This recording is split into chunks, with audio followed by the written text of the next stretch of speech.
Es complejo plantear un hilo conductor para el debate con todos los aspectos que se han ido planteando a lo largo de este día y medio, ¿no? Pero que ha sido realmente, creo que bastante intenso en cuanto a contenido y a reflexiones. Yo tengo anotados algunos, pero me gustaría que tuvieseis total libertad para intervenir o para desviar el curso o poco este itinerario, ¿no? De las intervenciones que se hicieron ayer, bueno, pues surge la necesidad, yo creo, compartida de profundizar y continuar o iniciar en aquellos territorios donde aún no se ha hecho un inventario y una catalogación de los jardines históricos para contribuir a su valorización. Un tema también importante, yo los voy a plantear y luego si queréis, ¿os parece mejor así? Un poco... Y añadir los que os parezca, pero vamos, o sea, algunos que han sido tratados en común o aspectos compartidos por algunas de las charlas. El conflicto que aún se sigue planteando al abordar los proyectos o las intervenciones de conservación y restauración entre la arquitectura del jardín versus la botánica o el valor vegetal del jardín, ¿no? Que pensábamos que estaba superado, pero bueno, yo he tomado esa nota porque me ha parecido que se puede desprender de algunas intervenciones que todavía falta hacer algunos encajes en ese sentido, ¿no? O el tratamiento de los elementos ornamentales dentro del conjunto. A lo que se suma la necesidad, sobre la que ha reflexionado ahora en profundidad también Mónica en su intervención, de recoger, lo cual es todo un reto, ¿no? Dentro de los proyectos o de la orientación de las intervenciones, cómo proteger esa atmósfera, ¿no? O esos valores inmateriales que puede tener el jardín, pero que de alguna manera quedan evidenciados o quedan testimoniados también en lo que es lo material, ¿no? Después, un aspecto que planteasteis en vuestra charla, a través de una pregunta que se hizo, ¿no? Que es esa dicotomía, ¿no?, que puede existir en la interpretación cuando abordamos una intervención sobre un jardín histórico entre la autenticidad y la historicidad. Que creo que también es un tema muy importante de cara a lo que lo que nos estabas comentando, ¿no?, de la revisión de las cartas o los documentos internacionales. De la intervención de Teresa, también de la de Isabel, se desprende la necesidad de trabajar en red, ¿no?, para aunar esfuerzos por parte de administraciones públicas, de propietarios privados, pero también de poner en común los medios con los que contamos, ¿no?, que muchas veces los recursos, tanto humanos como técnicos, como económicos, son bastante limitados. En este sentido, yo creo que también el foro que hemos abierto aquí, ¿no?, de poner en contacto a una serie de personas que muchas de ellas ya os conocíais, pero a lo mejor otras no, y ampliar ese ámbito para compartir problemas o experiencias, creo que puede ser importante.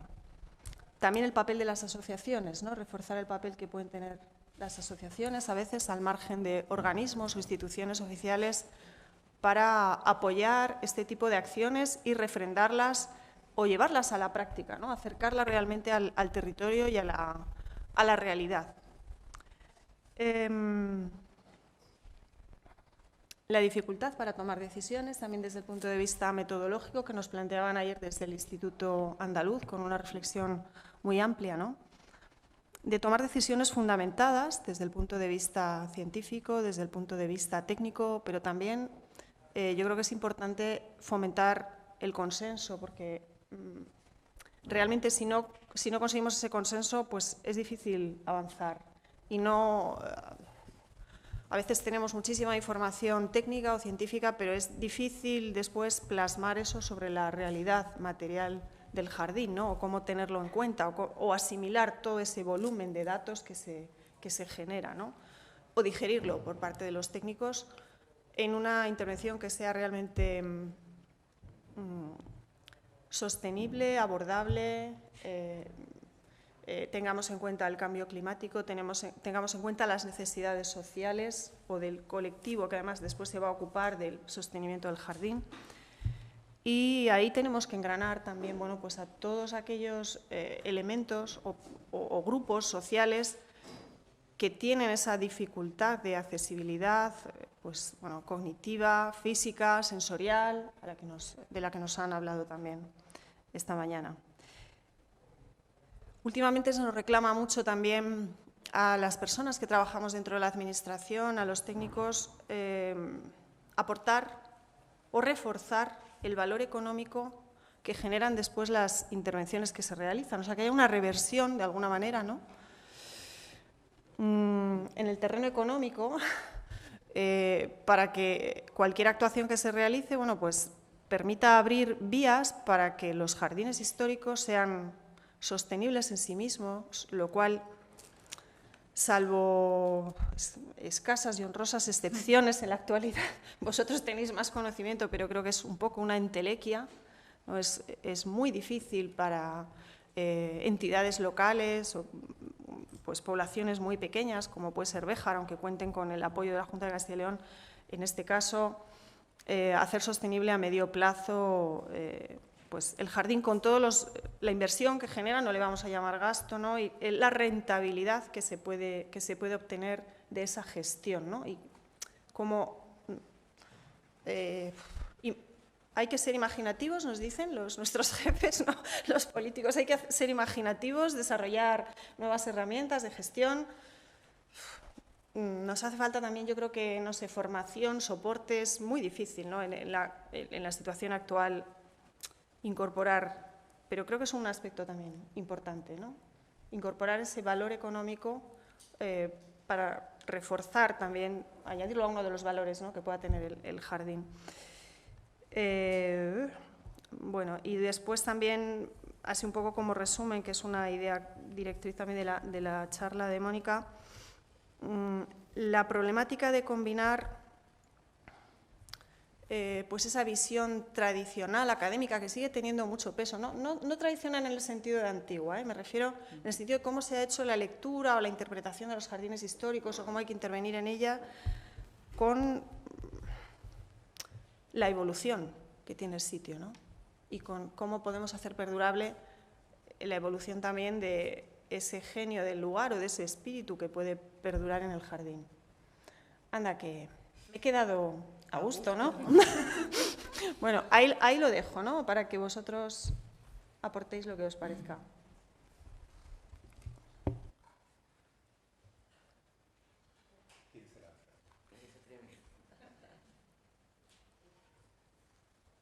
Si queréis un poco por intentar ordenarlo, porque igual han sido demasiadas ideas, ¿no? No lo sé. Sí.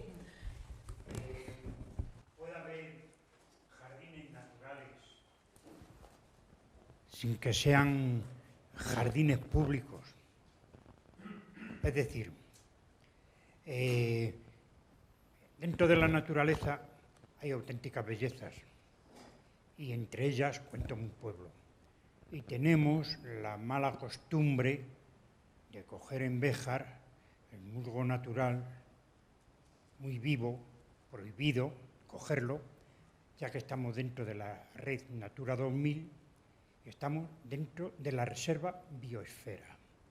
Entonces, las autoridades de mi pueblo recogen el musgo de sitios que para mí, para muchas personas, son paradisíacos para vestir al llamado hombre de musgo, una utilización de media hora.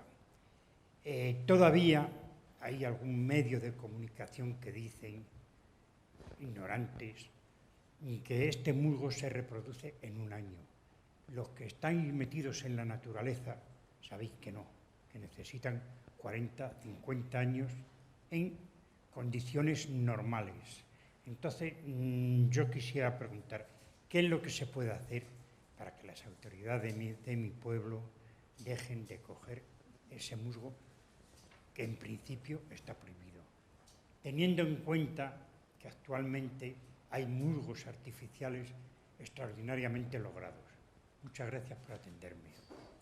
Seguro que Mariano, ¿no?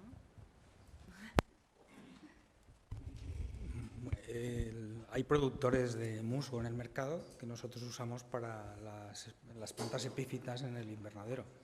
Lo que sí pueden hacer es ir al mercado y comprar esos musgos que se venden de forma natural. Y hay varias empresas, Que duran de una vez para otra. Nosotros tenemos una habitación entera llena de musgos. Pues existen en el mercado productores de musgo verde y de esfagno seco que humedeciéndolo y al cabo de un tiempo tienes ahí musgo natural. De cualquier manera, esos espacios que tú nos cuentas, que dices que jardines que no son jardines, es un poco el paisaje, ¿no? La valoración del paisaje. La pérdida de ese musgo en ese paisaje que para ti es idílico y para todo el mundo que lo ve, porque creo que no es solamente para ti, pues es una seña de identidad que debería respetarse y transmitirse, ¿no? Y ahí es un trabajo, creo que de educación, de todas las organizaciones, de los colegios, de la sociedad, y es un trabajo lento, el reconocer muchas veces el valor de ese paisaje. Es un trabajo que no se hace en un día, ¿no?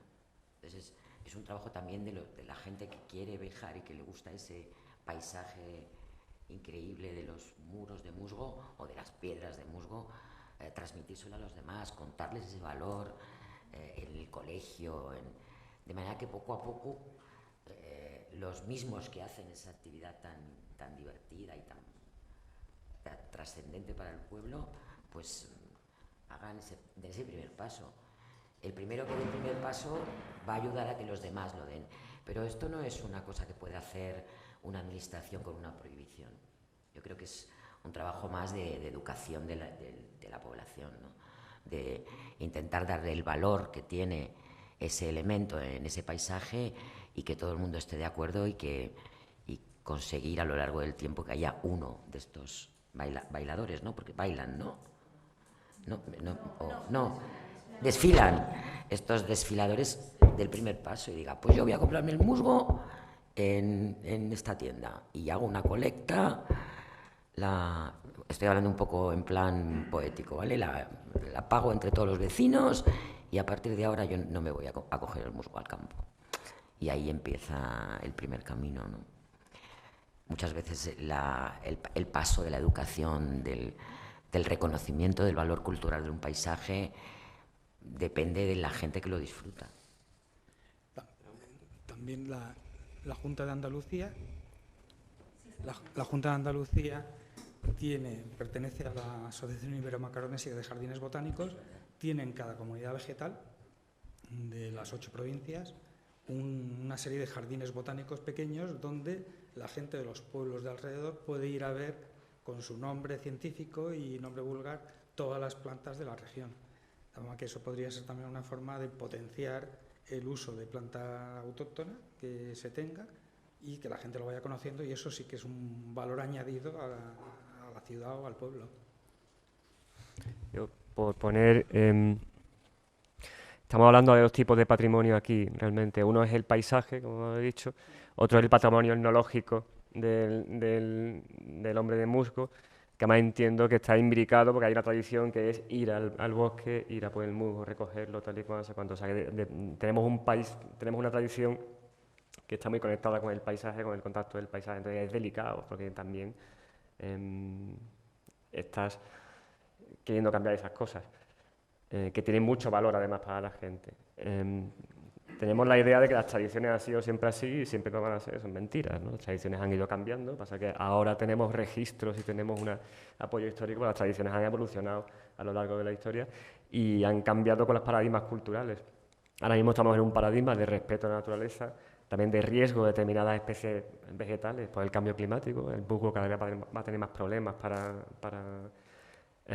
y esos cambios culturales de ahora tienen que afectar a las tradiciones. Lo que están diciendo es que, bueno, que eso va a cambiar cuando haya gente que empiece a tener unos estándares un poquito distintos, y lo que hay que hacer es un poco primero apoyar esos cambios, entenderlos y y celebrar también el musgo, pero no ya cogiéndolo y utilizándolo, sino bueno, utilizando ese símbolo y a lo mejor pues dejando que crezca en el bosque, ¿no?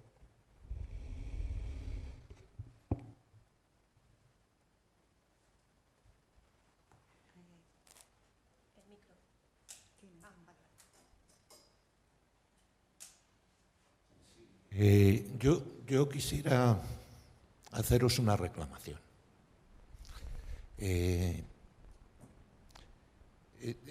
Sé que estamos en un ámbito, en un entorno más cultural que otra cosa, pero yo creo que solamente a lo largo de las 2 jornadas solamente he escuchado la palabra patrimonio nacional una vez, a ti, Mónica. El patrimonio natural es patrimonio, como acabamos de ver, que reporta una serie de beneficios, una serie de servicios ecosistémicos entre los que están los culturales y que debemos poner en valor.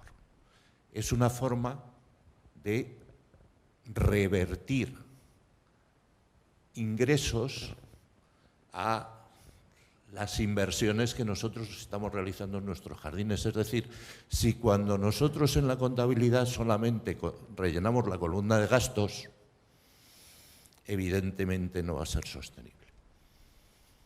Pero si somos capaces de ir valorando todos los servicios ecosistémicos que nuestra infraestructura verde, no lo llamemos jardín, vamos a ampliar el entorno, que nuestra infraestructura verde es capaz de generar, de devolver a la sociedad en múltiples aspectos: mejora de biodiversidad, almacenamiento de carbono, mejora de suelos, calidad de aguas, no retirar ese musgo, podremos ir rellenando esa columna de ingresos para que nuestras administraciones, nuestros organismos y los particulares se den cuenta de que mantener un jardín histórico o generar una infraestructura verde o invertir en nuestros bosques nos reporta beneficios. Beneficios que podemos transformar en euros, porque realmente hoy día se está pagando en euros la capacidad de almacenamiento de carbono de nuestros bosques. No sé quién lo estará percibiendo, pero evidentemente vale. Y eso es lo que tenemos que hacer, porque si solamente apuntamos lo que nos gastamos, ya sé que no es un gasto, que es una inversión, pero si solamente rellenamos la columna de gastos, sin rellenar la columna de ingresos, pues evidentemente no somos sostenibles. Pero es falso. Es falso simplemente porque no estamos contabilizando la mitad de las cuentas. Luego tenemos que hacer un gran esfuerzo en poder poner en valor todos esos servicios que nosotros estamos prestando a la sociedad, ya sea desde los jardines históricos, ya sea desde los montes, sea desde los lagos y los ríos o de cualquier otra infraestructura verde que nosotros estemos gestionando.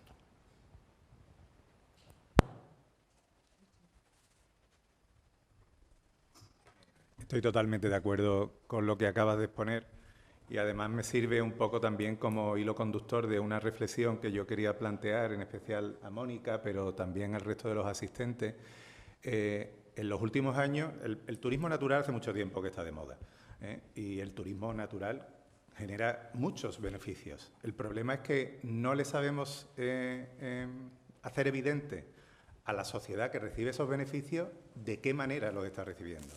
Porque cuando acabó la fase más dura de la pandemia, todos queríamos ir al entorno natural.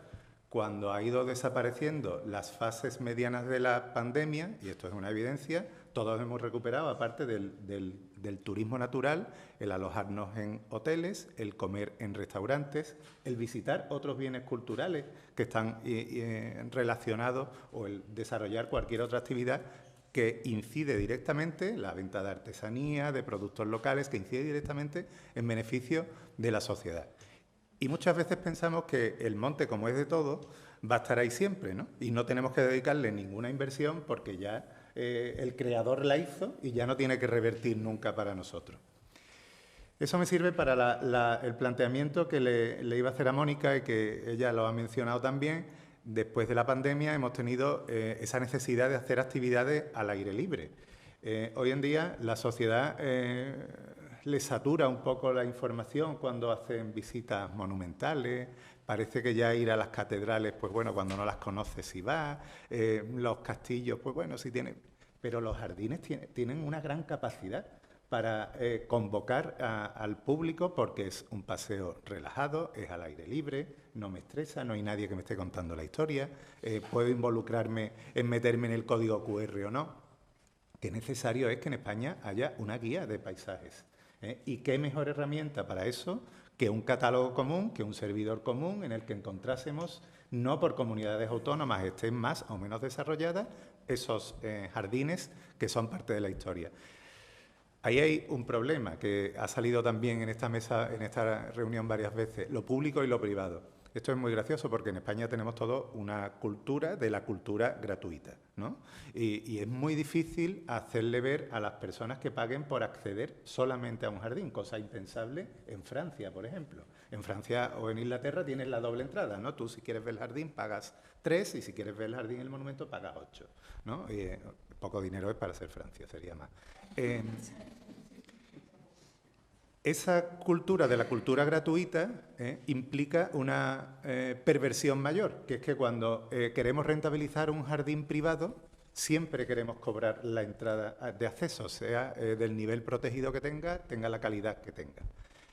Al menos exigir a esos propietarios privados que haya unos criterios y una metodología para cómo abordar el mantenimiento de sus jardines. Y para eso es necesario un plan nacional, o que el Plan Nacional de Paisaje tire por ese derrotero también.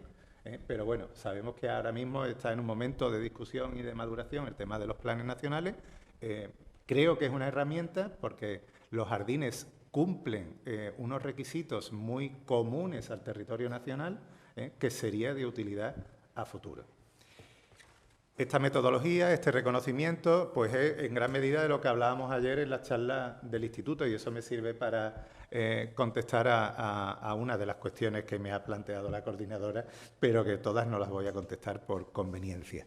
En la de los estudios y la manera de asimilar los estudios, en la manera de proyectar y en la manera de ejecutar labores de cualquier índole que afectan a la materialidad de los jardines o a la materialidad de cualquier bien cultural. Desde hace unos años llevamos planteándonos en el instituto, que como digo nos dedicamos en gran medida a reflexionar sobre estas cuestiones metodológicas, dentro de nuestros propios trabajos que hacemos de conservación, de intervención, de puesta en valor, cómo hacer que esos informes, esos anexos, esa documentación disciplinar que nos llega a quienes tienen que nos llega al equipo redactor y que el equipo redactor al final en una labor de consenso de la que ayer Miguel hablaba tiene que tomar una decisión. Hay que ser inteligentes también a la hora de plantear las estrategias de esos estudios que están alrededor de un proceso. O sea, lo que tiene que saber un biólogo que va a hacerme un informe del futuro del distrito urbano portuario es hacia dónde vamos en la redacción de ese proyecto, qué es lo que queremos, porque así me va a dar respuestas concretas y adecuadas para que yo tome decisiones en función de esas respuestas. Y a veces no somos capaces de gestionar desde las cabezas de los proyectos qué estudios queremos aportar.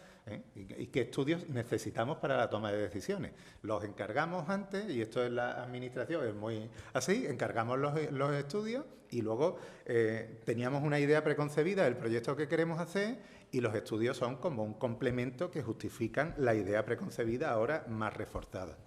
Desde el instituto estamos intentando que eso no haya sido así a lo largo de nuestros 30 años de historia, pero es muy complicado hacerle ver a las disciplinas que se involucren en los proyectos, ¿no?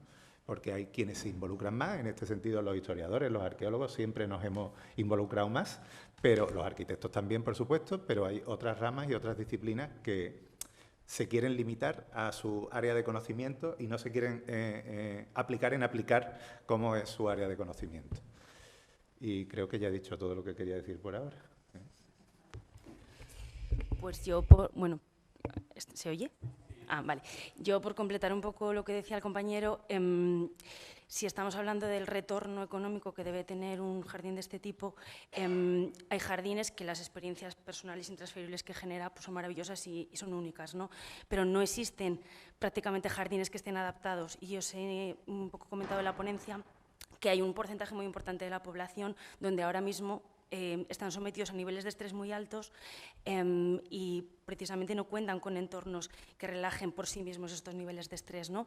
Entonces, si tampoco tenemos jardines adaptados, estas personas no van a ir con su correspondiente círculo y red social, ¿no?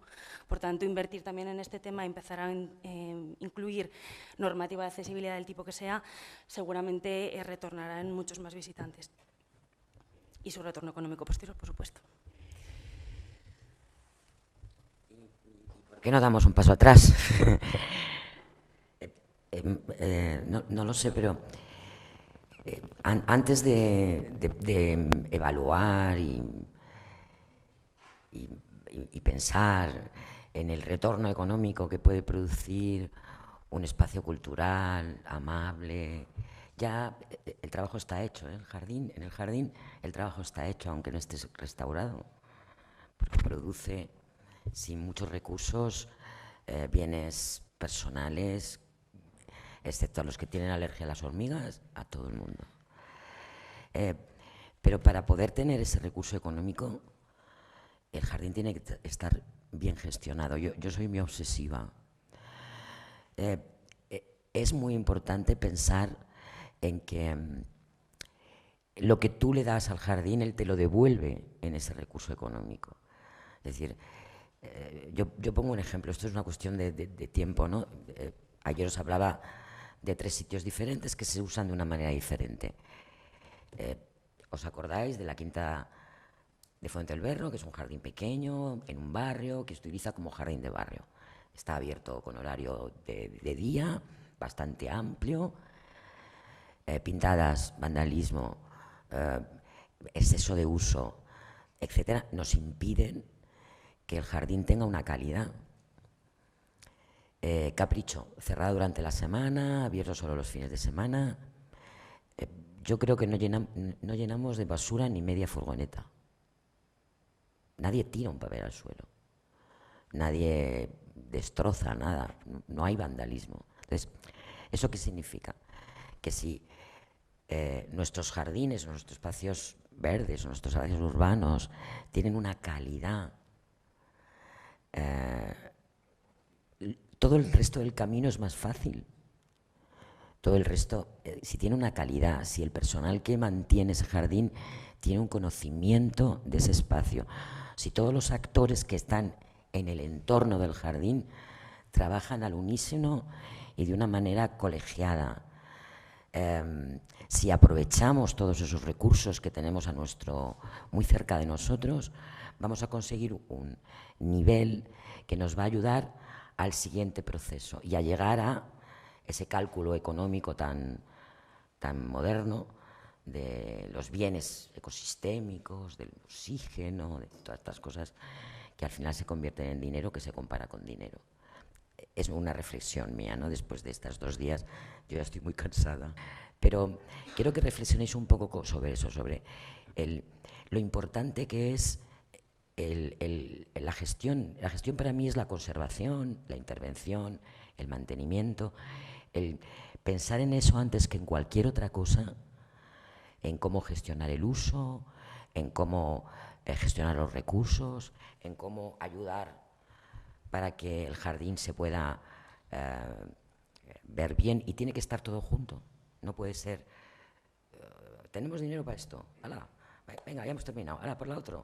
Porque si no, no funciona. Es decir, cuando un proyecto se pone en marcha, tiene que tener una continuidad, y eso es conservación. El proyecto que ellos han hecho, que me parece extraordinario, tiene que tener una continuidad, y eso es conservación.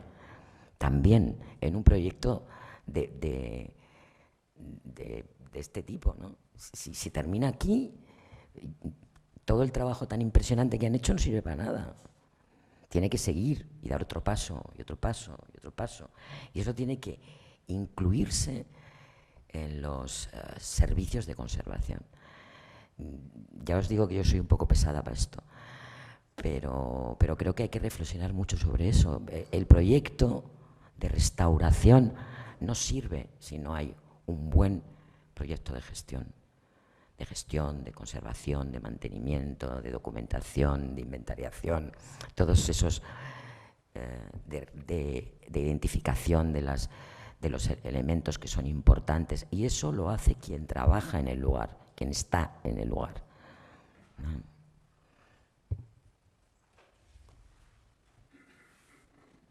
Milagros, no es posible responder a todas, a contestar en todas estas cuestiones, pero he elegido la de autenticidad e historicidad, porque yo quería valorar y felicitar a Mónica por el trabajo que ha hecho sobre la historiografía moderna de los jardines de España. Tienes que lo escribir. Si es que no está escrito, pienso que no está, pero pienso que tiene que ser escrito, porque tu madre me ha dado los libros de Bento Vincent, que no he leído aún, pero que me voy a leer luego que me de vuelta a casa, porque creo que en España tenéis un camino muy singular, que no había entendido como hoy con tanta clareza tú lo has transmitido. Y también con mucha clareza Mónica nos ha transmitido un tema muy difícil, que es la dimensión, la ambivalencia y la complejidad de un jardín. Yo voy a enfatizar la dimensión, la ambivalencia y la complejidad. Y vais a entender por qué lo digo esto. Porque Mónica nunca ha hablado, creo yo, te ha escuchado con mucha atención, pero creo que nunca has hablado de la ideología de un jardín. Pero ha estado siempre presente, No ha sido explicitado, pero estaba ahí. Y este es un problema muy complejo también en los jardines y en el restauro de los jardines históricos. Los ejemplos de Monique Moser que has presentado han sido para mí una revelación cuando ella los ha hecho por la primera vez y que he escuchado. Ha cambiado, porque yo no lo sabía que eras Duchenne que había hecho todo esto. Es ideológico también. Y también muy interesante Carvalho a Vilandrí. También muy interesante juntar esto. Pero esta cuestión, la ideología y del restauro del patrimonio, el impacto no es exclusivo de los jardines, es generalizado con todo el patrimonio. Y cuando has hablado de los muros de Berlín, de esto que estábamos hablando, porque es muy difícil, reclama muy rigor y al mismo tiempo humildad, interpretar los momentos del pasado con los valores de hoy. Esta es una tentación siempre que lo hacemos, y que va también a dificultar la tomada de posición sobre cómo intervenir en el patrimonio. Esto no es un problema, este es un tema para un coloquio próximo, o muchos, pero creo que es un tema importante de reflexión.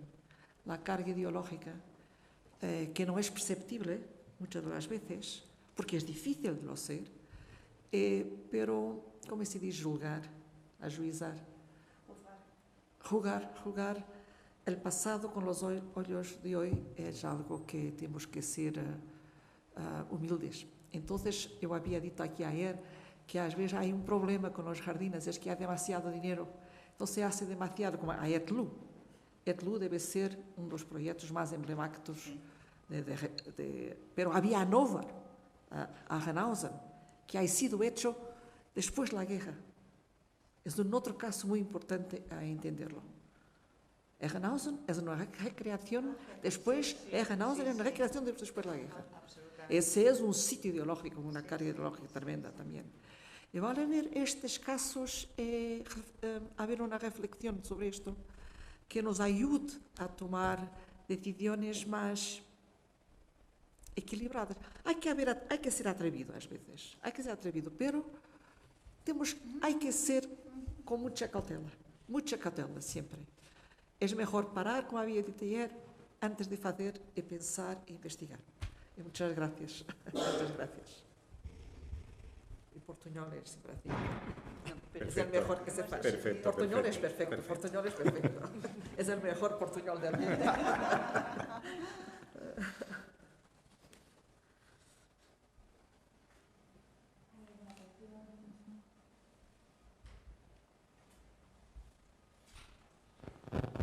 Gracias, Teresa. Me ha parecido muy interesante tu intervención.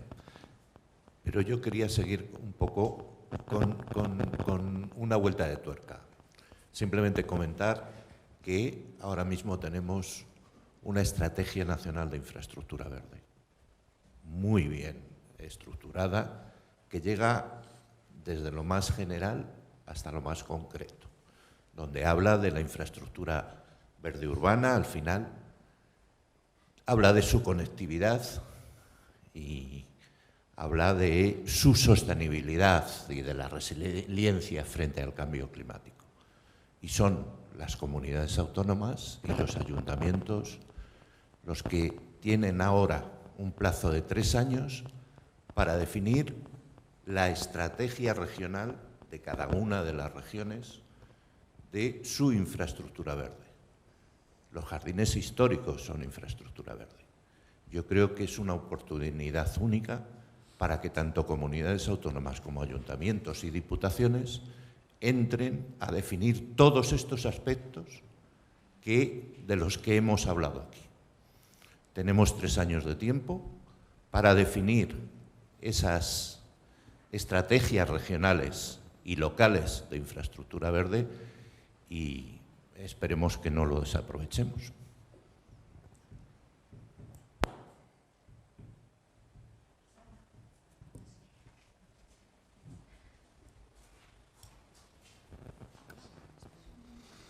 Hola, a ver, llevo mucho tiempo escuchando las dos palabras cambio climático, que es como un mantra que últimamente, curiosamente, se lleva produciendo. A ver, yo tengo 51, cuando yo tenía 11 años ya teníamos maestros en EGB que nos hablaban del agujero de la capa de ozono, con 11 años. Es decir, ahora hablamos mucho de cambio climático, se nos están olvidando la causa.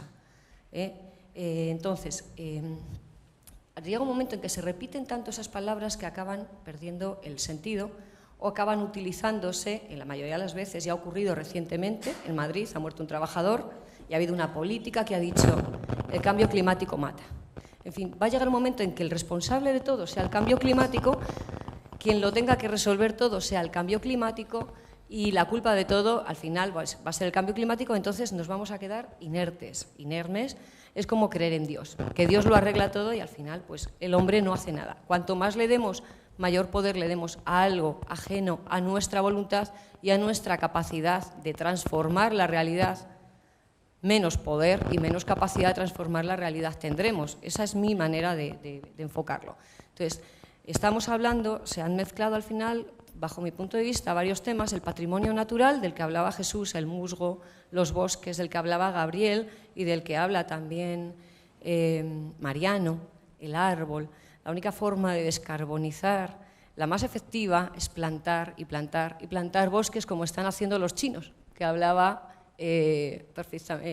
perfectamente Mónica Luengo. Es la única manera de descarbonizar. Y luego, independientemente de que cualquier jardín, yo soy jardinera, cualquier jardín, sea histórico o no sea histórico, o sea un patio con 4 geranios, o sea un huerto tradicional de autoconsumo del régimen de autarquía, que es algo que también está desapareciendo. Hablamos mucho del cambio climático, pero no hablamos de los usos. Lo que no se usa se atrofia. España está ardiendo ahora mismo, hay más de 33 incendios activos, creo que había ayer, precisamente por el abandono de los usos tradicionales, de la gestión forestal, de ese patrimonio cultural que ha sido el hombre también quien ha ido formando ese paisaje que hoy para nosotros son jardines. Es el hombre el que ha desviado ríos y ha generado zonas de musgo donde no las había. Entonces, si no volvemos un poco a los orígenes, dejamos de, con perdón, no quiero ofender a nadie y no lo digo por nadie, de perdernos un poco en entelequias, sino decir, ¿qué es lo que hay que hacer? Vamos a hacerlo con programación, con organización, de una manera multifacética, pero no centrándonos solamente en una faceta y abandonando todos los demás. Por ejemplo, el bosque es una joya, la joya de la corona, es para mí uno de los jardines más importantes de España después de la Alhambra. Además, históricamente va después, ¿no? Tiene 200 años menos que la Alhambra, pero está en un enclave maravilloso, lo ha dicho Jesús, reserva de la biosfera. Eso es un título que podemos perder en cualquier momento, 2 incendios más y lo hemos perdido. Entonces, vamos a intentar verlo todo de una forma global, porque además también queremos economizar todo, monetarizar, que sería la palabra, monetarizar todo. Bueno, pues si se gestionan bien las cosas, si se gestionan bien todos los recursos, habrá beneficios. Incluso puede que hasta la gente vuelva a vivir en las zonas rurales, evitemos incendios y tengamos más jardines históricos mantenidos y jardines que hoy no están construidos y dentro de 200 años a lo mejor son jardines históricos. Creo que tenemos que dejar de buscar excusas en el cambio climático y empezar a buscar hechos para transformar la realidad, ¿no? Nada más.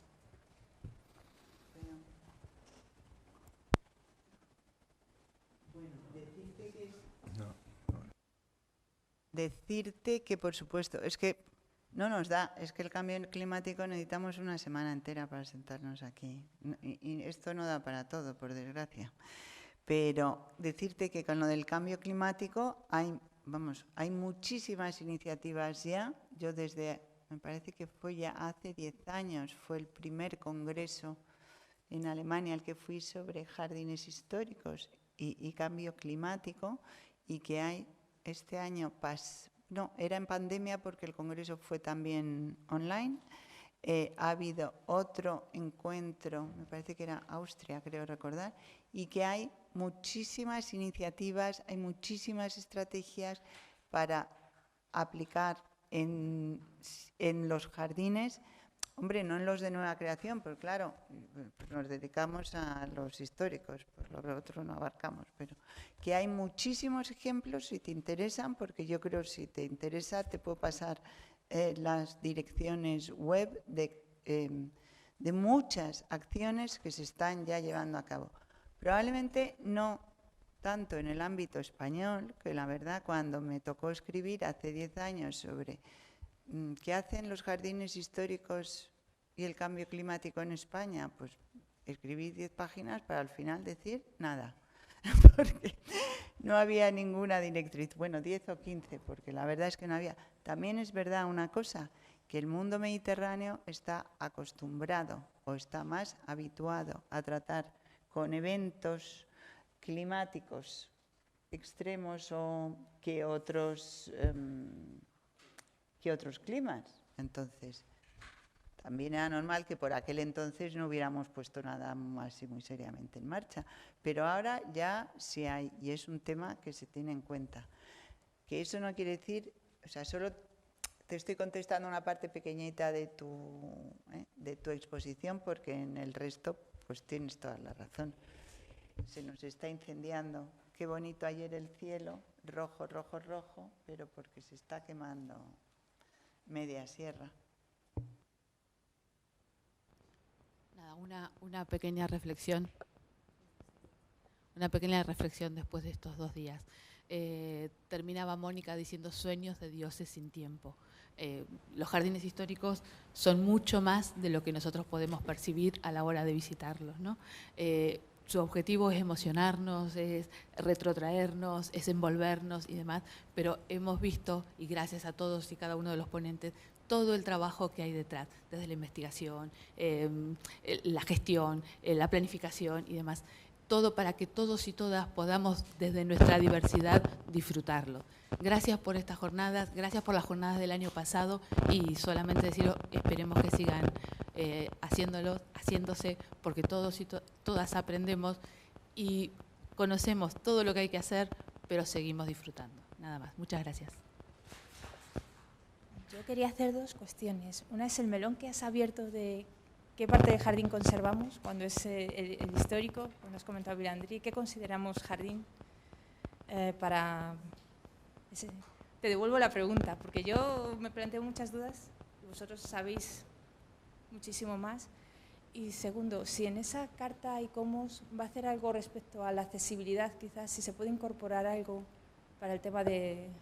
Porque son unos espacios que para todos es un placer, pero para las personas con estas necesidades pues les aporta un plus. Simplemente esas dos cuestiones que van un poco orientadas para todos. Porque los demás igual no están al día. Nosotros de entrada nos planteamos en el comité actualizar la carta y luego dijimos no vamos a actualizar la carta. La carta es la carta, es la que hay en un momento y lo que ahora necesitamos es otro documento. Y además no queremos cartas, lo que queremos son directrices, lo que queremos son orientaciones y las queremos de una forma. Es cierto que la carta ha servido mucho, por ejemplo, ante las administraciones, que tú le decías, oye, la Carta de Florencia dice, y ya como que impresionaba la Carta de Florencia, ¿no?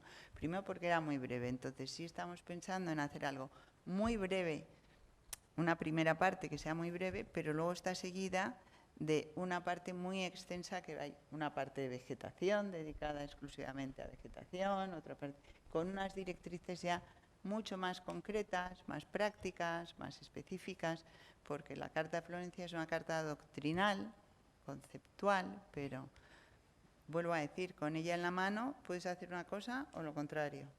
Entonces, eso esperamos que sea. Está contemplada la accesibilidad, desde luego, en uno de sus capítulos. Es uno de los puntos... es uno de los puntos que está recogido y que no estaba recogido antes. O sea, que ya te digo, si está, porque es un punto dentro del índice. No me acuerdo cómo está de redactado, porque no soy yo la especialista, no me ha tocado esa parte y no trabajo en ella, pero saber, sé que está. Y la otra pregunta, pues yo creo que más a vosotros, porque has preguntado sobre el jardín, sobre este jardín del bosque.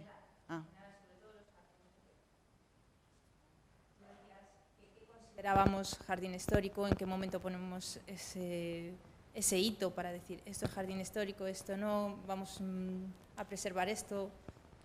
Eso, a ver qué opinan los demás.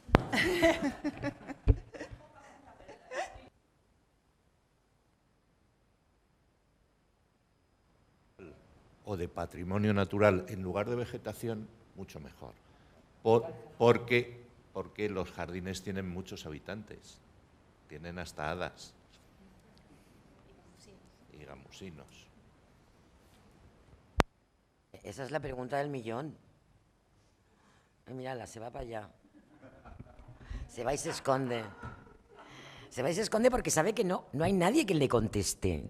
Tú la has dejado ahí, la has dejado tirada, has dicho, ala, yo me voy porque como no me va a contestar nadie. Yo no soy experto. Yo dentro de mi área, yo estoy en difusión y soy arqueólogo. Tengo una formación, pero vosotros bueno, sois los que estáis ahí. Pero creo que ya estás metida en el mundo y no vas a salir nunca más. Me ha aducido, sí, me ha aducido, la verdad. Te lo advierto. Te acabas diciendo, es increíble. Lo de los jardines históricos es adictivo. Sí, mucho. Ay, yo no sé qué contestarte, fíjate, me he cogido el altavoz porque me ha hecho mucha gracia, te has dado la vuelta como diciendo, si esto no me lo contesta a mí nadie. ¿Cuál es el límite? No sé, ¿cuál es el límite?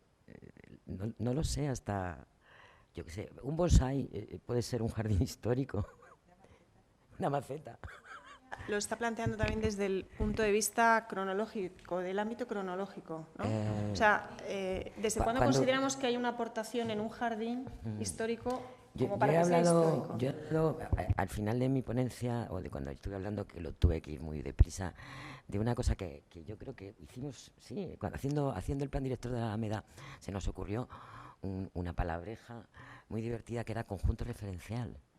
¿Te acuerdas? Una discusión tuvimos aquí, la señora y yo, no os pueden imaginar. Pero nos gustó. Dijimos, bueno, pues mira, esto puede servir. ¿Por qué? Porque queríamos intentar definir esas cosas que hay en los jardines que le dan ese espíritu. Al final lo tienes que definir como elementos. Y os lo dije, ¿no? Una alineación con un setito, un camino de una anchura determinada que llega de aquí hasta allí y además tiene una forma trapezoidal y eso es un conjunto referencial. Da igual, y la especie tiene que ser globosa o piramidal o redonda y tiene que tener una altura de tanto. Ese es el conjunto. Pero esa imagen de conjunto referencial que yo estoy definiendo ahí es la que tengo en este momento y que me da a mí ese carácter, esa idea de que es parte del espíritu de ese jardín. O ese rincón con ese edificio que le da el sol por la mañana y se refleja, o ese edificio que se refleja en el estanque a una hora determinada de la mañana, o que hace una forma determinada en el suelo en el solsticio de primavera. Cuando identificamos esos elementos referenciales, esos elementos que nos hacen que pensemos, eso es lo que... No importa en qué tiempo se hayan hecho en el jardín, porque el jardín no para, es infinito. Y es infinito y es obra de todas las personas que han trabajado en él. Además, la ventaja que tiene la jardinería es que es muy humilde, no tiene autor. Fulanito diseñó, excepto el jardín ese de Vilandri, que sí que tiene autor, porque es inmutable, ¿vale? Pero cualquier jardín mediterráneo de nuestra península, que es un jardín cambiante, que depende de la moda, del jardinero, de la especialidad del jardinero, de lo que le gusta al jardinero. De repente en un jardín histórico aparecen un parterre de rosas de una variedad, o blancas, porque al jardinero de turno y al técnico de turno le gustan y coloca ese jardín de rosas. Esa es parte de su historia. Entonces, nunca hay un momento determinado. Hay un espíritu que continúa o desaparece. Hay formas en un jardín que estuvieron en el siglo XVIII y en el XIX han desaparecido. No queda ni huella de ellas, pero hay otra cosa. Hay otro elemento que es más fuerte o que está dando ese sentimiento propio en ese momento propio. Y eso es lo que tenemos que identificar. Y eso se identifica viviendo el jardín en el tiempo. Entonces, ¿cuándo es jardín histórico? Eso que dice Mónica, yo qué sé. Ella que es más... yo soy más del suelo, pues yo no lo sé, ni tampoco me lo pregunto mucho.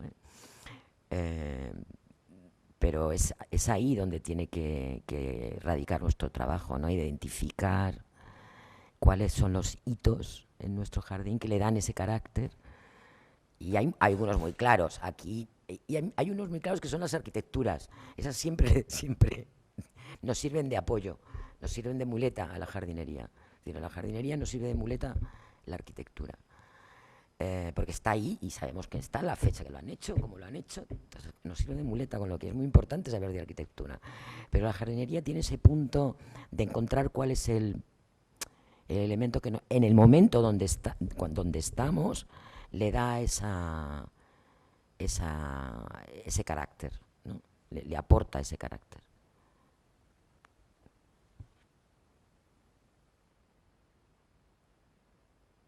Teresa.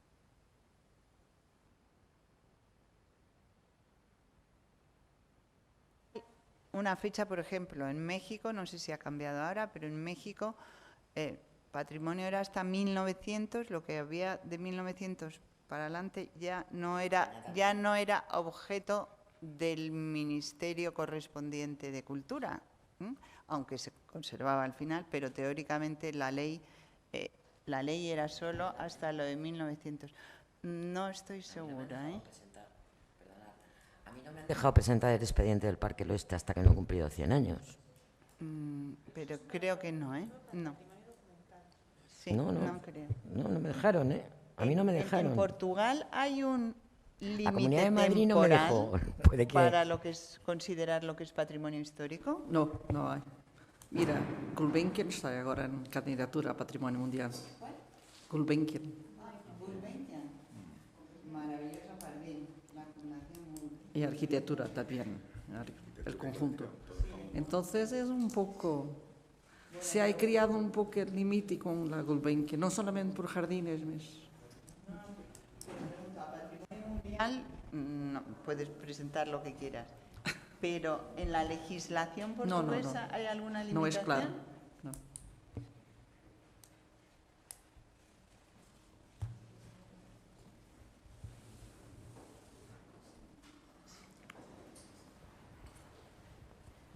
Hola. Bueno, agradeceros estas ponencias de los 2 días que han sido fantásticas y muy enriquecedoras. Y bueno, pues un poco por terminar, porque yo creo que ya va siendo hora, atendiendo a lo que dijo Isabel del tema educacional y de concienciación, creo que es fundamental. Pero ¿dónde se educa uno si no es en sitios donde realmente se ponga en valor las cosas?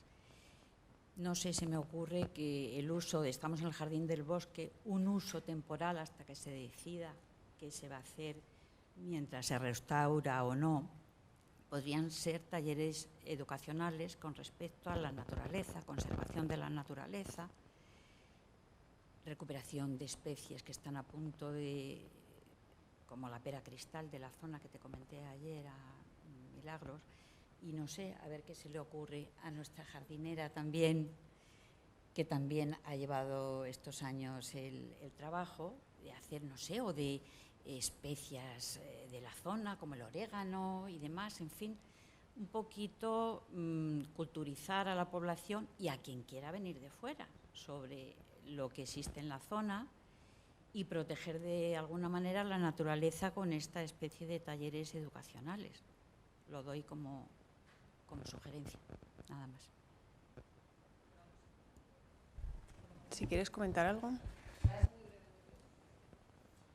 A ver, sobre usos del bosque, está publicado, está colgado en diferentes webs, en diferentes redes.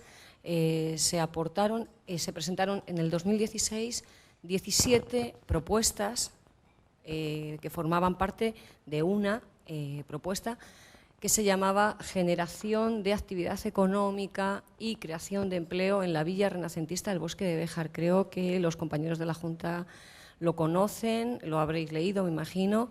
Somos muy pesados, lo presentamos la gente del Grupo Cultural San Gil, somos una gente, pues yo sé, muy pesada, nos extendimos mucho, 100 folios, que hoy muchos de ellos están atrasados porque se hacían referencia a convenios, etcétera, etcétera, pero ahí sí vienen, por ejemplo, sugerencias sobre usos y bastante detalladas, ¿vale?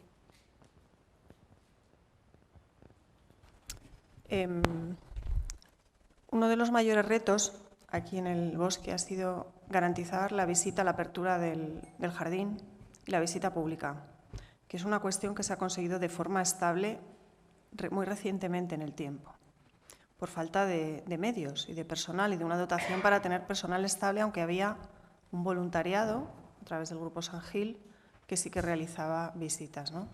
Esas visitas se han complementado con visitas temáticas enfocadas a distintos segmentos de público infantil, en distintas etapas formativas y talleres concretos también, ¿verdad? Sobre eso os puede explicar más Sara, pero talleres centrados en los valores que tiene el bosque, ¿no? Los valores del jardín romántico, en las especies de plantas que tiene.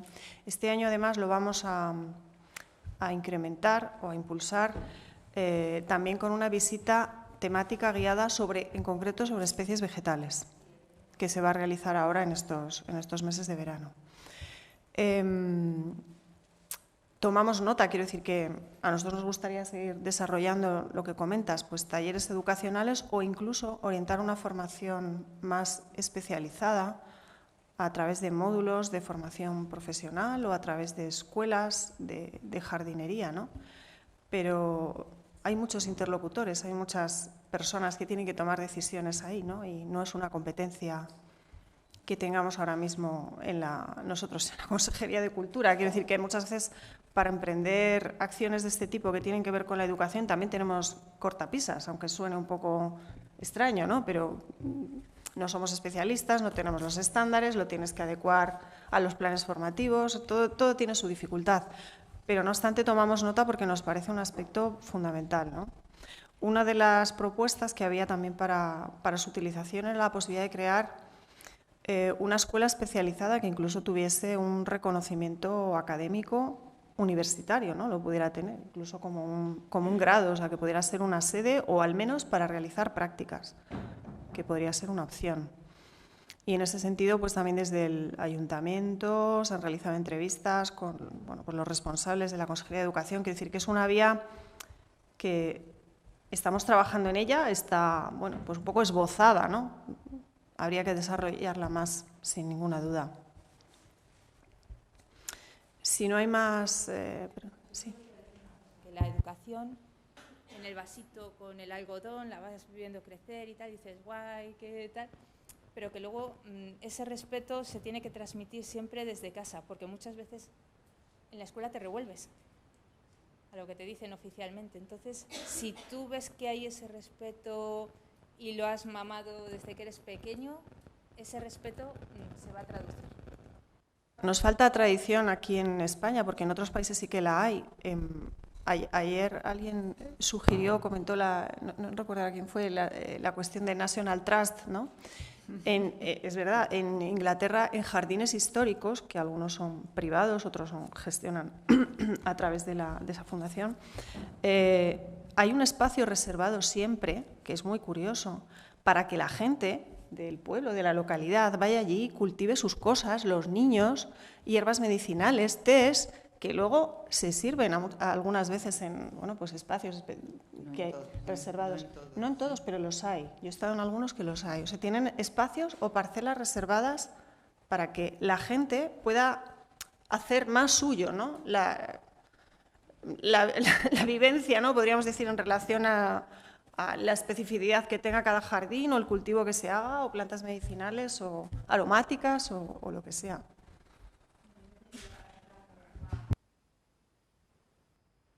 Yo creo que también podría estar interesante hacer actividades con el público de cara a que seamos los técnicos los que aprendemos cómo la gente se relaciona, cómo la gente entiende los jardines.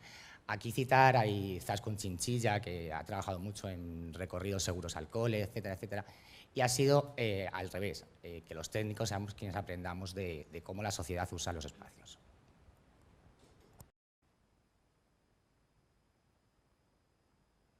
¿Hay más comentarios? Para concluir, yo quería destacar que para nosotros, creo que tanto para el Ayuntamiento como para la Junta de Castilla y León ha sido muy importante poner en marcha, desarrollar y que finalmente se haya conseguido en la realización de este congreso. Hemos aprendido muchísimo, hemos creado y reforzado lazos que ya teníamos con otras instituciones y los hemos abierto hacia otras personas y nos gustaría, pues, que esto fuese un caldo de cultivo para poder continuar en esta línea y poder seguir abordando este tipo de acciones y de colaboración, porque al final, sin esa colaboración y sin ese intercambio, no somos nada. Y muchas gracias a todos y también al público, especialmente por todas las aportaciones que habéis hecho, porque en relación a otros encuentros creo que ha sido muy participativo, ¿no? Así que muchas gracias.